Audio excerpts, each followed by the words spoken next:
টেলিভিশনে দেখলাম খালি দৌড়াচ্ছে।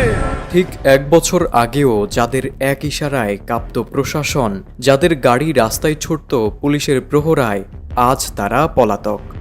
অনিশ্চয়তায় ভরা এক নামহীন নির্বাসিত জীবনে 2024 সালের গণবিপ্লবে শেখ হাসিনা সরকারের পতনে পাল্টে যায় এসব ক্ষমতাধর ব্যক্তিদের ভাগ্য। এখন তারা কেউ দিল্লি, কেউ কলকাতা, কেউ বা বেঙ্গালুরুতে অচেনা শহরের গলিতে গা ঢাকা দিয়ে বেঁচে আছেন।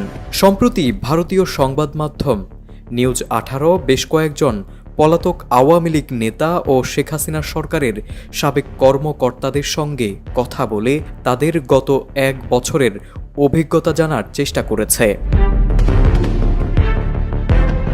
প্রতিবেদনে বলা হয়েছে, ভারতে পালিয়ে থাকা কেউ মন্ত্রী, কেউ সংসদ সদস্য, কেউ পুলিশের উচ্চপদস্থ কর্মকর্তা, আবার কেউ ছিলেন কূটনীতিক। কিন্তু সব পরিচয় ঝরে গেছে ক্ষমতা হারানোর সঙ্গে সঙ্গে। তারা চিকিৎসা কিংবা পর্যটন ভিসায় ভারতে ঢুকলেও এখন তাদের থাকার বৈধতা প্রশ্নবিদ্ধ।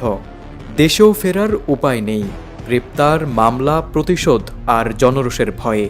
ফলে আজ তারা রাষ্ট্রহীন, আশ্রয়হীন, জীবনের প্রতিটি মুহূর্তে অনিশ্চয়তায় ঘেরা এক ভয়াবহ বাস্তবতায় বন্দী।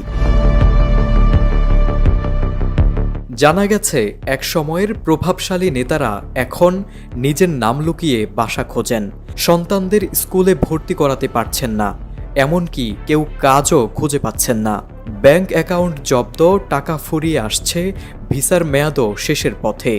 কারো কারো কাছে সামান্য নগদ অর্থ আছে, কেউ আবার বন্ধু বান্ধবদের সহায়তায় টিকে আছেন। এখন তাদের কাছে প্রতিটি দিন যেন এক বেঁচে থাকার যুদ্ধ। ভারতের সরকার শুরুতে মানবিকতা দেখালেও এখন আর আগের মতো সহানুভূতিশীল নয়। কোনো আনুষ্ঠানিক আশ্রয় বা শরণার্থীর স্বীকৃতি মেলেনি, ভবিষ্যতেও তেমন সম্ভাবনা নেই।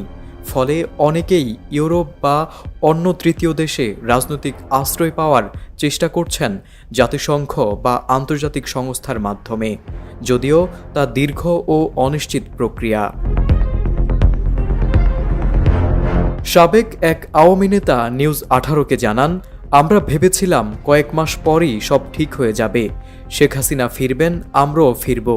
কিন্তু আজ 1 বছর পার হলো, কোনো দিশা নেই।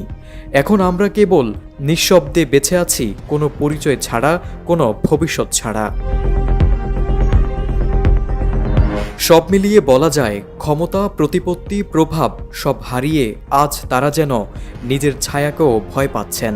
যদিও এই পরিণতির জন্য তারা কেউই প্রস্তুত ছিলেন না। এক সময়ের রাজনীতির চালকেরা আজ এক অন্ধকার করিডোরে হারিয়ে গেছেন, যেখানে কোনো আলো নেই, আছে শুধু দীর্ঘশ্বাস আর প্রতীক্ষা। Desk report, ATN Bangla.